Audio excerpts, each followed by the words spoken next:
ลมหนาวรอบใหม่เข้าไทยแล้วปะทะกับหย่อมความกดอากาศต่ำเมฆจะมากขึ้นเตือนภาคอีสานและภาคตะวันออกระวังฝนและลมกระโชกแรงส่วนภาคใต้ประกาศเตือนฉบับที่4ฝนตกหนักถึงหนักมาก 6-8 มกราคมจากหย่อมความกดอากาศต่ำกำลังแรง 96 W คลื่นและลมจะแรงคล้ายกับช่วงที่มีเรือล่มและฝนยังตกต่อเนื่องไปอีกหลายวันค่ะและจากนั้นไทยตอนบนเตรียมรับกับอุณหภูมิที่จะสูงขึ้นต่อเนื่องอากาศจะร้อนขึ้นทะลุ 30 องศาทุกภาคค่ะ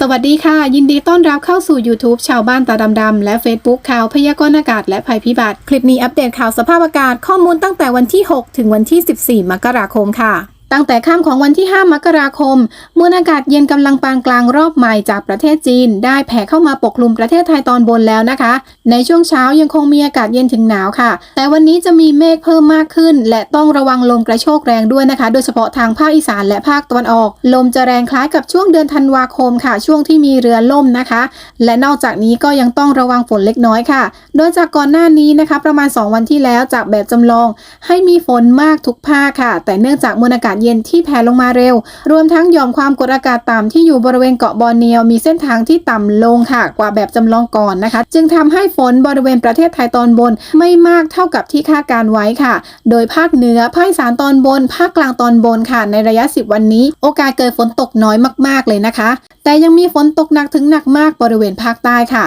ประกาศเตือนฉบับล่าสุดจากกรมอุตุนิยมวิทยาเรื่องฝนตกหนักถึงหนักมากบริเวณภาคใต้และคลื่นลมแรงบริเวณอ่าวไทยฉบับล่าสุดค่ะช่วงวันที่ 5-6 มกราคมหย่อมความกดอากาศต่ำกำลังแรงที่ปกคลุมทะเลจีนใต้ตอนล่างมีแนวโน้มจะเคลื่อนเข้าใกล้ปลายแหลมยวนประกอบกับมรสุมตะวันออกเฉียงเหนือพัดปกคลุมอ่าวไทยและภาคใต้มีกำลังแรงขึ้นทำให้คลื่นลมอ่าวไทยมีกำลังแรงโดยอ่าวไทยมีคลื่นสูง 2-4 เมตรบริเวณที่มีฝนฟ้าคะนองคลื่นสูงมากกว่า 4 เมตรส่วนภาคใต้ตอนล่างจะมีฝนเพิ่มขึ้นและมีฝนตกหนักถึงหนักมากบางแห่งค่ะโดยในวันที่6มกราคมจังหวัดที่จะมีฝนตกหนักถึงหนักมากคือจังหวัดปัตตานียะลาและนราธิวาสส่วนในวันที่ 7-8 มกราคมได้แก่จังหวัดนครศรีธรรมราชพัทลุงสงขลาปัตตานียะลาและนราธิวาสค่ะขอให้ประชาชนบริเวณภาคใต้ตอนล่างระวังอันตรายจากฝนตกหนักถึงหนักมากและฝนตกสะสมซึ่งอาจทำให้เกิดน้ำท่วมฉับพลันน้ำป่าไหลหลากโดยเฉพาะพื้นที่ลาดเชิงเขาใกล้ทางน้ำไหลผ่านและพื้นที่ลุ่มค่ะส่วนชาวเรือต้องเดินเรือด้วยความระมัดระวังหลีกเลี่ยงการเดินเรือบริเวณที่มีฝนฟ้าคะนองเรือเล็กบริเวณอ่าวไทยทั้งอ่าวไทยตอนบนและอ่าวไทยตอนล่างต้องงดออกจากฝั่งในช่วงวันที่ 6-8 มกราคมนี้ค่ะไปต่อกันที่พยากรณ์อากาศประจำวันที่ 6 มกราคมจากกรมอุตุค่ะภาคเหนือจะมีอากาศเย็นถึงหนาวกับมีหมอกในตอนเช้าอุณหภูมิต่ำสุด 14-19 องศาเซลเซียสยอดดอยอากาศหนาวถึงหนาวจัดอุณหภูมิต่ำสุด 4-11 องศาเซลเซียสภาคตะวันออกเฉียงเหนืออากาศเย็นถึงหนาวในตอนเช้ากับมีลมแรงโดยมีฝนเล็กน้อยบางแห่งส่วนมากทางตอนล่างของภาคอุณหภูมิต่ำสุด 14-20 องศาเซลเซียสยอดภูอากาศเย็นถึงหนาวอุณหภูมิต่ำสุด 8-17 องศาเซลเซียสภาคกลางอากาศเย็นกับมีหมอกบางในตอนเช้าอุณหภูมิต่ำสุด 19-22 องศาเซลเซียสส่วนกรุงเทพปริมณฑลอุณหภูมิต่ำสุด 21-23 องศาเซลเซียสค่ะภาคตะวันออกตอนบนของภาคอากาศเย็นกับมีหมอกบางในตอนเช้าโดยมีฝนเล็กน้อยบางแห่งอุณหภูมิต่ำสุด 21-23 องศาเซลเซียสทะเลมีคลื่นสูงประมาณ 1 เมตรห่างฝั่งคลื่นสูง 1-2 เมตรภาคใต้ฝั่งตะวันออกหรือฝั่งอ่าวไทยตอนบนของภาคจะมีอากาศเย็นในตอนเช้ากับมีฝนฟ้าคะนอง30%ของพื้นที่ส่วนมากจังหวัดนครศรีธรรมราชพัทลุงสงขลาปัตตานียะลาและนราธิวาสตั้งแต่สุราษฎร์ธานีขึ้นมาทะเลมีคลื่นสูงประมาณ 2 เมตรบริเวณที่มีฝนฟ้าคะนองคลื่นสูงมากกว่า 2 เมตรตั้งแต่จังหวัดนครศรีธรรมราชลงไปทะเลมีคลื่นสูง 2-3 เมตรบริเวณที่มีฝนฟ้าคะนองคลื่นสูงมากกว่า 3 เมตรค่ะภาคใต้ฝั่งตะวันตกหรือฝั่งอันดามันมีเมฆบางส่วนกับมีฝนฟ้าคะนอง20%ของพื้นที่ส่วนมากจังหวัดภูเก็ตกระบี่ตรังทะเลมีคลื่นสูงประมาณ 1 เมตรห่างฝั่งคลื่นสูงมากกว่า 1 เมตรค่ะไปต่อกันที่พยากรณ์อากาศ10วันข้างหน้านะคะในช่วงวันที่9-14 มกราคมมวลอากาศเย็นที่ปกคลุมประเทศไทยตอนบนจะเริ่มมีกำลังอ่อนลงค่ะทำให้อากาศอุ่นขึ้นแต่ยังคงมีอากาศเย็นถึงหนาวกับมีหมอกในตอนเช้าค่ะมีฝนเล็กน้อยบางแห่งเกิดขึ้นได้ค่ะบริเวณภาคอีสานตอนล่างภาคตะวันออกและภาคกลางตอนล่างส่วนภาคใต้คลื่นลมบริเวณอ่าวไทยก็จะมีกำลังอ่อนลงแต่ยังคงมีโอกาสเกิดฝนตกได้อยู่ค่ะ มาต่อที่แอป Windy ค่ะดูแนวโน้มฝนหนาวล่วงหน้าผ่านแบบจำลอง ECMWF บริเวณไหนมีสีคือมีโอกาสที่จะมีฝนสีฟ้าเป็นฝนเล็กน้อยเบาบางหรือเป็นแค่เมฆครึ้มสีเขียวสีเหลืองฝนปานกลางสีแดงและสีชมพูฝนตกหนักที่สุดแบบจำลองไม่ได้แม่น 100% อย่าลืมกดดูแบบเต็มจอด้วยนะคะเริ่มที่ในช่วงเช้ามืดวันศุกร์ที่ 6 มกราคมค่ะบริเวณประเทศไทยตอนบนในช่วงเช้าค่ะยังคงมีอากาศเย็นถึงหนาวนะคะหนาวบริเวณภาคเหนือตอนบนและภาคอีสานตอนบนค่ะโดยในพื้นที่ของภาคอีสานตอนล่างอาจจะมีเมฆมากขึ้นแล้วก็อาจจะมีฝนตกเล็กน้อยแถวอุบลศรีสะเกษค่ะจะมีสีฟ้าอ่อนนะคะนอกจากนั้นแถวภาคอีสานและภาคตะวันออกจะมีเมฆมากขึ้นค่ะภาคตะวันออกก็อาจจะมีฝนเล็กน้อยได้บริเวณจังหวัดตราดค่ะส่วนภาคใต้ในเช้าวันศุกร์นะคะประมาณ 6 โมงเช้าสียังน้อยอยู่ค่ะมีสีฟ้าเล็กน้อยแถวใกล้ทะเลของนครศรีธรรมราชสงขลาแล้วก็ปัตตานีนราธิวาสค่ะส่วนหย่อมความกดอากาศต่ำยังคงอยู่บริเวณทะเลจีนใต้ตอนล่างค่ะช่วงสายๆของวันศุกร์ที่ 6 มกราคมค่ะบริเวณแถวอีสานล่างนะคะแถวสุรินทร์ศรีสะเกษอุบลค่ะอาจจะมีบางพื้นที่ที่มีฝนตกเล็กน้อยนะคะแต่โดยส่วนใหญ่จะมีเมฆมากขึ้นค่ะส่วนภาคใต้ช่วงสายๆก็จะครึ้มๆมากยิ่งขึ้นนะคะสีฟ้าอ่อนปกคลุมตั้งแต่จังหวัดสุราษฎร์ธานีลงไปถึงนราธิวาสค่ะในช่วงเที่ยงบริเวณภาคใต้สีฟ้าก็จะมากขึ้นนะคะเมฆก็จะมากขึ้นมีฝนตกเล็กน้อยบางพื้นที่ยังไม่หนักค่ะส่วนใหญ่ก็ตั้งแต่ชุมพรตอนล่างนะคะตอนล่างของจังหวัดแถวหลังสวนลงไปค่ะแล้วก็จากนั้นก็มีสีปกคลุมทุกจังหวัดเลยค่ะส่วนไทยตอนบนก็จะมีสีแค่เล็กน้อยค่ะแถวสุรินทร์แล้วก็ศรีสะเกษเป็นสีฟ้าอ่อนส่วนใหญ่จะมีเมฆนะคะในช่วงกลางวันอุณหภูมิสูงขึ้นแถวภาคเหนือกับภาคอีสานยังคงมีอากาศเย็นๆอยู่ค่ะก็จะมีอากาศอุ่นๆร้อนๆบ้างแค่ในช่วงของภาคกลางตอนล่างแล้วก็ภาคตะวันออกค่ะบ่ายวันศุกร์ที่ 6 มกราคมค่ะบริเวณแถวอีสานล่างมีสีอ่อนๆเล็กน้อยแค่แถวช่วงอำนาจอุบลนะคะส่วนพื้นที่อื่นไม่มีสีเลยค่ะที่สำคัญค่ะลมจะแรงขึ้นนะคะต้องระวังลมกระโชกแรงค่ะในส่วนของภาคใต้จะมีฝนตกเล็กน้อยถึงปานกลางค่ะมีสีฟ้าปกคลุมตั้งแต่ชุมพรระนองพังงาภูเก็ตกระบี่สุราษฎร์นครสงขลายะลาปัตตานีนราธิวาสค่ะเย็นวันศุกร์ที่ 6 มกราคมภาคใต้สีลดลงค่ะโดยจะเหลือสีฟ้าอ่อนเล็กน้อยแถวชุมพรสุราษฎร์ธานีพังงาภูเก็ตยะลาปัตตานีนราธิวาสส่วนไทยตอนบนมีสีเล็กน้อยค่ะแถวอุบลหรืออำนาจเจริญนะคะส่วนใหญ่ฝนน้อยมากค่ะแต่ยังมีลมแรงอยู่นะคะช่วงค่ำวันศุกร์ค่ะเส้นความกดอากาศ 1020 นะคะเส้นอากาศหนาวยังคงปกคลุมบริเวณภาคเหนือและภาคอีสานตอนบนอยู่ค่ะส่วนภาคใต้ก็จะมีสีฟ้าแค่เล็กน้อยค่ะบริเวณจังหวัดชุมพรแถวหลังสวนค่ะแล้วก็สุราษฎร์ธานีบริเวณอำเภอที่ติดกับทะเลค่ะแล้วก็มีแถวภาคใต้ตอนล่างเล็กน้อยแถวยะลานราธิวาสค่ะตี 1วันเสาร์ที่ 7 มกราคมภาคใต้สีน้อยนะคะมีสีฟ้าเล็กน้อยบริเวณสุราษฎร์ธานีแล้วก็นครศรีธรรมราชพื้นที่ที่ใกล้ทะเลค่ะส่วนจังหวัดอื่นของภาคใต้สีน้อยมากค่ะส่วนไทยตอนบนค่ะไม่มีสีเลยนะคะสีน้อยมากในช่วงเช้ามืดอุณหภูมิเริ่มลดต่ำลงค่ะตี 3วันเสาร์ที่ 7 มกราคมค่ะมีอากาศหนาวในภาคเหนือและภาคอีสานตอนบนค่ะส่วนภาคใต้เช้ามืดวันเสาร์ค่ะสีน้อยมากนะคะมีสีฟ้าเล็กน้อยแถวสุราษฎร์ธานีค่ะใกล้อำเภอเมืองนะคะนครศรีธรรมราชใกล้อำเภอเมืองแล้วก็แถวสงขลาค่ะช่วง 6 โมงเช้าวันเสาร์ที่ 7 มกราคมภาคใต้สียังน้อยอยู่นะคะแต่ยังคงมีลมแรงแล้วก็คลื่นแรงค่ะส่วนไทยตอนบนค่ะมีสีเพิ่มเข้ามาเล็กน้อยแถวจังหวัดบุรีรัมย์แถวสระแก้วค่ะจะเป็นสีฟ้าอ่อนนะคะช่วงเช้ายังคงมีอากาศเย็นถึงหนาวอยู่ค่ะช่วงสายๆวันเสาร์ที่ 7 มกราคมค่ะมีสีเล็กน้อยแถวตอนล่างของจังหวัดอุบลค่ะแล้วก็แถวจังหวัดตราดนะคะนอกจากนั้นไทยตอนบนไม่มีสีเลยค่ะส่วนภาคใต้มีสีฟ้าอ่อนเล็กน้อยค่ะฝนไม่ได้หนักมากนะคะมีสีแถวพัทลุงสงขลาสตูลยะลาปัตตานีนราธิวาสยังมีลมแรงอยู่ค่ะเที่ยงวันเสาร์ที่ 7 มกราคมจะมีสีเพิ่มขึ้นบริเวณภาคใต้ตอนล่างค่ะสตูลพัทลุงสงขลายะลาปัตตานีนราธิวาสเป็นแค่สีฟ้าอ่อนนอกจากนี้ก็จะมีสีฟ้าเขียวเพิ่มขึ้นบริเวณจังหวัดตราดค่ะแล้วก็แถวอีสานล่างแถวใกล้ชายแดนของจังหวัดอุบลศรีสะเกษค่ะนอกจากนั้นพื้นที่อื่นไม่มีสีนะคะช่วงเที่ยงมีอุณหภูมิสูงขึ้นแต่ยังมีอากาศเย็นในพื้นที่ของภาคเหนือตอนบนและภาคอีสานค่ะบ่ายวันเสาร์ที่ 7 มกราคมค่ะสีเล็กน้อยแถวอีสานล่างค่ะช่วงใกล้ชายแดนกัมพูชานะคะแถวสุรินทร์ศรีสะเกษหรือว่าอำนาจเจริญค่ะมีฝนเล็กน้อยบางพื้นที่เท่านั้นนะคะไม่ต้องกลัวค่ะส่วนภาคตะวันออกจะมีฝนเพิ่มขึ้นค่ะมีสีฟ้าถึงสีเหลืองแถวจังหวัดตราดแล้วก็รอยต่อจันทบุรีค่ะส่วนภาคใต้ก็จะมีสีแค่สีฟ้านะคะแถวจังหวัดพังงาภูเก็ตตรังสตูลสงขลายะลาปัตตานีนราธิวาสค่ะเย็นวันเสาร์ที่ 7 มกราคมภาคใต้สีลดน้อยลงค่ะเป็นแค่สีฟ้าอ่อนส่วนใหญ่แถวจังหวัดยะลาปัตตานีนราธิวาสแถวจังหวัดจันทบุรีตราดในเย็นวันเสาร์ยังมีสีฟ้าถึงสีเหลืองอยู่นะคะ ค่ำวันเสาร์ที่7มกราคมอุณหภูมิลดต่ำลงค่ะยังมีอากาศหนาวในพื้นที่ของภาคเหนือตอนบนนะคะส่วนฝนค่ะภาคใต้แล้วก็ภาคตอนออกสีลดน้อยลงค่ะต่อไปดูแนวโน้มฝนหนาวคร่าวๆกันเลยค่ะแบบจำลองยิ่งไกลยิ่งไม่แม่นค่ะในเช้ามืดวันอาทิตย์ที่8มกราคมค่ะหย่อมความกดอากาศต่ำอยู่บริเวณใกล้ปลายแหลมยวนของเวียดนามนะคะทะเลจีนใต้ตอนล่างค่ะเช้ามืดวันอาทิตย์ค่ะระวังฝนบางพื้นที่ของจังหวัดจันทบุรีแล้วก็ตราดนะคะมีสีฟ้าอ่อนรวมถึงชายแดนของจังหวัดศรีสะเกษและอุบลราชธานีค่ะส่วนภาคใต้สีน้อยมากค่ะ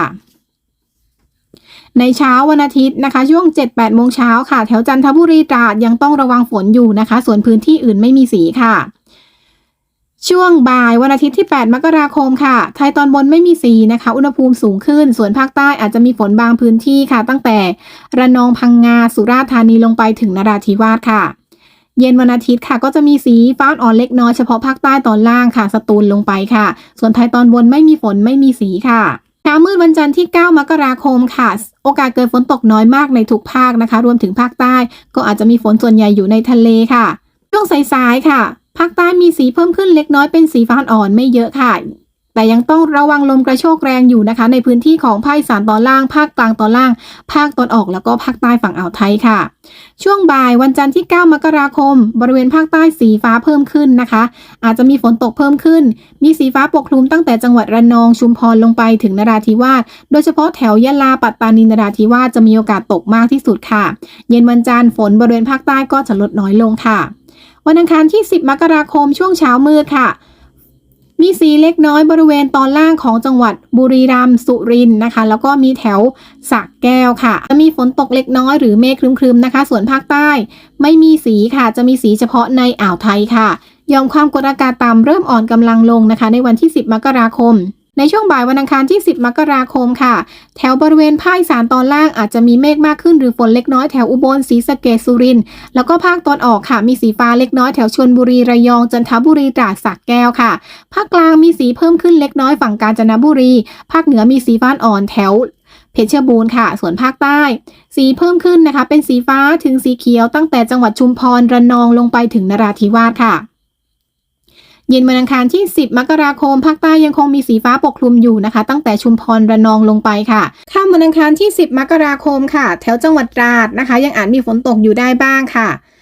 ส่วนภาคใต้ระวังฝนบางพื้นที่ค่ะสุราษฎร์ธานีระนองพังงาภูเก็ตกระบี่ตรังนครศรีธรรมราชแล้วก็สงขลาค่ะแล้วก็ในทะเลอ่าวไทยตอนล่างค่ะยังอาจมีฝนอยู่นะคะเช้ามืดวันพุธที่11มกราคมค่ะระวังฝนนะคะมีสีฟ้าถึงสีเหลืองแถวจังหวัดพังงาค่ะแล้วก็สีฟ้าแถวสุราษฎร์ธานีระนองกระบี่นครศรีธรรมราชแล้วก็ในทะเลอ่าวไทยตอนล่างค่ะภาคตะวันออกแถวจังหวัดตราดค่ะอาจมีฝนตกนะคะในเกาะต่างๆค่ะอีสานล่างอาจมีฝนได้เล็กน้อยค่ะแถวใกล้ชายแดนอุบลค่ะนอกจากนั้นไม่มีฝนเลยค่ะเช้ามืดประมาณตี5-6โมงเช้าวันพุธที่11มกราคมค่ะจะมีฝนเพิ่มขึ้นนอกชายฝั่งของภาคตะวันออกนะคะเกาะต่างๆระวังฝนกันด้วยค่ะแล้วก็พื้นที่ใกล้ชายทะเลภาคใต้ก็จะมีฝนส่วนใหญ่ยังอยู่ในทะเลค่ะช่วงเที่ยงวันพุธที่11มกราคมภาคใต้เมฆจะมากขึ้นค่ะมีฝนเล็กน้อยบางพื้นที่ค่ะอย่างเช่นระนองชุมพรสุราษฎร์นครแล้วก็ภาคใต้ตอนล่างฝนส่วนใหญ่อยู่ในอ่าวไทยค่ะภาคตะวันออกจะมีเมฆครึ้มๆเพิ่มมากขึ้นด้วยค่ะรวมถึงภาคอีสานช่วงที่ใกล้ชายแดนกัมพูชาค่ะช่วงบ่ายวันพุธที่11มกราคมค่ะภาคตะวันออกเมฆมากขึ้นอาจมีฝนบางพื้นที่ค่ะชลบุรีระยองจันทบุรีตราดนะคะรวมถึงภาคกลางตอนล่างเมฆจะมากขึ้นแล้วก็ภาคอีสานตอนล่างแถวอุบลค่ะจะมีเมฆมากขึ้นหรือฝนเล็กน้อยส่วนภาคใต้ในช่วงบ่ายถึงเย็นวันพุธมีเมฆมากขึ้นค่ะหรือฝนบางพื้นที่มีสีฟ้าปกคลุมทุกจังหวัดตั้งแต่ชุมพรระนองลงไปค่ะค่ำวันพุธที่11ค่ะภาคใต้และภาคตะวันออกรวมถึงภาคอีสานตอนล่างใกล้ชายแดนค่ะยังต้องระวังฝนเล็กน้อยอยู่ค่ะเช้ามืดวันพฤหัสที่12มกราคมค่ะสีค่อนข้างน้อยนะคะส่วนใหญ่จะอยู่ในทะเลอ่าวไทยค่ะรวมถึงบริเวณภาคใต้ตอนล่างค่ะเที่ยงวันพฤหัสที่12มกราคมภาคใต้มีสีฟ้าเล็กน้อยค่ะเมฆมากขึ้นนะคะรวมถึงภาคตะวันออกภาคกลางตอนล่างอีสานล่างจะมีเมฆมากขึ้นหรือฝนเล็กน้อยค่ะพอช่วงบ่ายช่วงเย็นค่ะสีฟ้าก็จะชัดขึ้นนะคะส่วนใหญ่บริเวณภาคใต้ภาคกลางตอนล่างภาคตะวันออกและอีสานล่างค่ะ เช้ามืดวันศุกร์ที่13มกราคมค่ะบริเวณภาคใต้จะมีฝนส่วนใหญ่อยู่ในทะเลนะคะแล้วก็พื้นที่ใกล้ชายฝั่งรวมถึงภาคใต้ตอนล่างแล้วก็บริเวณในทะเลของฝั่งอันดามันแล้วก็เกาะต่างๆฝั่งอันดามันค่ะทั้งภูเก็ตแล้วก็สตูลส่วนไทยตอนบนมีสีฟ้าเล็กน้อยบริเวณนอกชายฝั่งภาคตะวันออกค่ะจากนั้นในช่วงเที่ยงค่ะก็จะมีสีเพิ่มขึ้นเล็กน้อยเป็นสีฟ้านะคะแถวภาคใต้ตอนกลางค่ะชุมพรระนองพังงาภูเก็ตกระบี่ตรังสุราษฎร์ธานีนครศรีธรรมราชค่ะบ่ายเย็นวันศุกร์ที่13มกราคมภาคใต้ฝนเพิ่มขึ้นค่ะสีฟ้าเขียวตั้งแต่ชุมพรสุราษฎร์ธานีลงไปถึงนราธิวาสทุกจังหวัดค่ะแล้วก็ภาคตะวันออกนะคะยังเป็นพื้นที่เดิมๆค่ะแล้วช่วงค่ำวันศุกร์ที่13มกราคมค่ะภาคใต้สีจะลดลงนะคะเหลือเฉพาะบริเวณภาคใต้ตอนล่างค่ะเช้ามืดวันเสาร์ที่14มกราคมค่ะสียังน้อยอยู่ในทุกภาคนะคะส่วนใหญ่จะมีสีฟ้าในทะเลอันดามันและอ่าวไทยค่ะพอช่วงเที่ยงวันเสาร์ที่14มกราคมมีเมฆเพิ่มขึ้นหรือมีฝนแค่เล็กน้อยค่ะบริเวณภาคใต้ภาคตะวันออกค่ะแล้วก็ในช่วงบ่ายวันเสาร์ที่14มกราคมเป็นภาคใต้นะคะตั้งแต่จังหวัดระนองชุมพรสุราษฎร์ธานีลงไปถึงนราธิวาสรวมถึงภาคตะวันออกแถวจังหวัดตราดค่ะสรุปว่าบริเวณภาคใต้นะคะตั้งแต่วันที่6มกราคมค่ะก็จะมีฝนตกหยุดเมฆครึ้มๆไปตลอด10วันถึงวันที่14มกราคมก็คือยังอาจมีฝนตกอยู่ได้บางพื้นที่ค่ะมีสีฟ้าปกคลุมตลอดเลยนะคะส่วนไทยตอนบนค่ะภาคเหนือกับภาคอีสานตอนบนภาคกลางตอนบนไม่มีฝนเลยนะคะแต่ในส่วนของภาคอีสานตอนล่างภาคตอนออกและภาคกลางตอนล่างอาจจะมีฝนบ้างบางวันค่ะแบบจำลองยิ่งไกลยิ่งไม่แม่นมาอัปเดตกันใหม่ในคลิปต่อไปนะคะต่อไปปักหมุดสถานที่สำหรับคนที่แจ้งตำแหน่งไว้ในคลิปที่แล้วค่ะโดยคลิปนี้ทุกตำแหน่งจะดูแนวโน้มฝนหนาวลมตั้งแต่เช้าวันศุกร์ที่6มกราคมไปจนถึงช่วงเที่ยงของวันเสาร์ที่7มกราคมค่ะสถานที่แรกบางไทรอยุธยาไม่มีฝนนะคะมีแดดเป็นส่วนใหญ่แต่ให้ระวังลมแรงทั้งวันศุกร์และวันเสาร์ค่ะศรีสำโรงสุโขทัยไม่มีฝนค่ะมีแดดเป็นส่วนใหญ่เมฆน้อยลมยังไม่ค่อยแรงค่ะบ้านคุ้มเงินและคำเขื่อนแก้วยโสธรค่ะวันศุกร์และวันเสาร์มีแดดสลับเมฆครึ้มไม่มีฝนค่ะแต่ให้ระวังลมกระโชกแรงด้วยนะคะชานุมานอำนาจเจริญมีเมฆมากตลอดทั้งวันศุกร์และวันเสาร์ค่ะหรืออาจจะมีฝนตกเล็กน้อยระวังลมกระโชกแรงตลอดทั้งวันค่ะโนนสูงนครราชสีมาเริ่มมีเมฆมากขึ้นตั้งแต่บ่ายวันศุกร์ไปจนถึงวันเสาร์ค่ะแต่โอกาสเกิดฝนตกยังน้อยนะคะระวังลมกระโชกแรงด้วยค่ะพรานกระต่ายและบ้านโคงวิไลจังหวัดกำแพงเพชรวันศุกร์และวันเสาร์ไม่มีฝนมีแดดเป็นส่วนใหญ่เมฆน้อยค่ะลมยังไม่ค่อยแรงค่ะแม่สอดและบ้านแม่ละเมาจังหวัดตากวันศุกร์วันเสาร์ไม่มีฝนค่ะมีแดดเป็นส่วนใหญ่ระวังลมแรงในช่วงบ่ายค่ะปะทิวจังหวัดชุมพรวันศุกร์และวันเสาร์ไม่มีฝนค่ะมีเมฆมากขึ้นระวังลมกระโชกแรงด้วยค่ะศรีชนนครศรีธรรมราชวันศุกร์ตลอดทั้งวันจะมีเมฆครึ้มๆค่ะหรืออาจมีฝนตกได้เล็กน้อยในวันศุกร์ค่ะส่วนวันเสาร์ช่วงเช้าค่าฝนลดลงละอุ่นจังหวัดระนองวันศุกร์และวันเสาร์โอกาสเกิดฝนตกค่อนข้างน้อยค่ะหรือมีฝนเล็กน้อยมากๆนะคะมีเมฆมากขึ้นระวังลมกระโชกแรงค่ะบ้านสีชมพูโซ่พิสัยบึงกาฬค่ะวันศุกร์และวันเสาร์ไม่มีฝนค่ะมีแดดเป็นส่วนใหญ่ระวังลมกระโชกแรงด้วยค่ะคลองหาดจังหวัดสระแก้ววันศุกร์ยังไม่มีฝนค่ะมีแดดสลับเมฆครึ้มส่วนเช้าวันเสาร์มีเมฆมากขึ้นหรืออาจจะมีฝนตกเล็กน้อยระวังลมกระโชกแรงตลอดทั้งวันค่ะเวียงสะเคียนซาและพุนพินสุราษฎร์ธานีวันศุกร์อาจจะมีฝนตกเล็กน้อยในช่วงบ่ายหรือเย็นค่ะค่าฝนประมาณ 1-2 มิลลิเมตรและจะมีเมฆครึ้มๆมากยิ่งขึ้นไปจนถึงเช้าวันเสาร์ระวังลมแรงในช่วงกลางวันค่ะอำเภอเมืองจังหวัดยะลาวันศุกร์ระวังฝนในช่วงบ่ายถึงเย็นค่ะค่าฝน 4-5 มิลลิเมตรช่วงกลางวันเมฆจะมากขึ้นรวมถึงวันเสาร์ในช่วงบ่ายเมฆก็จะมากขึ้นมีค่าฝนเล็กน้อยด้วยค่ะระวังลมแรงในช่วงกลางวันค่ะสะเดาจังหวัดสงขลาวันศุกร์มีค่าฝนเล็กน้อยในช่วงบ่ายถึงเย็นค่ะประมาณ1มิลลิเมตรอาจเป็นเมฆครึ้มหรือฝนเบาบางส่วนวันเสาร์ก็จะมีค่าฝนในช่วงบ่ายเล็กน้อยเช่นเดียวกันค่ะระวังลมแรงในช่วงกลางวันด้วยค่ะกันทราลมศรีสะเกษวันศุกร์มีค่าฝนเล็กน้อยไม่ถึง1มิลลิเมตรค่ะส่วนใหญ่จะเป็นเมฆครึ้มๆปกคลุมตลอดทั้งวันระวังลมแรงค่ะและสุดท้ายพุทธไทยสงฆ์จังหวัดบุรีรัมย์วันศุกร์และวันเสาร์ค่าฝนยังน้อยอยู่ค่ะแต่จะมีเมฆครึ้มๆปกคลุมเป็นส่วนใหญ่ระวังลมกระโชกแรงในช่วงกลางวันด้วยค่ะใครที่อยากให้ปักหมุดสถานที่ดูแนวโน้มฝนแจ้งชื่อตำบลอำเภอจังหวัดพร้อมด้วยคำว่าปักหมุดแจ้งไว้ที่คอมเมนต์และรอดูในคลิปถัดไปค่ะขอบคุณทุกท่านที่รับชมคลิปนี้แล้วเจอกันใหม่คลิปต่อไปสวัสดีค่ะ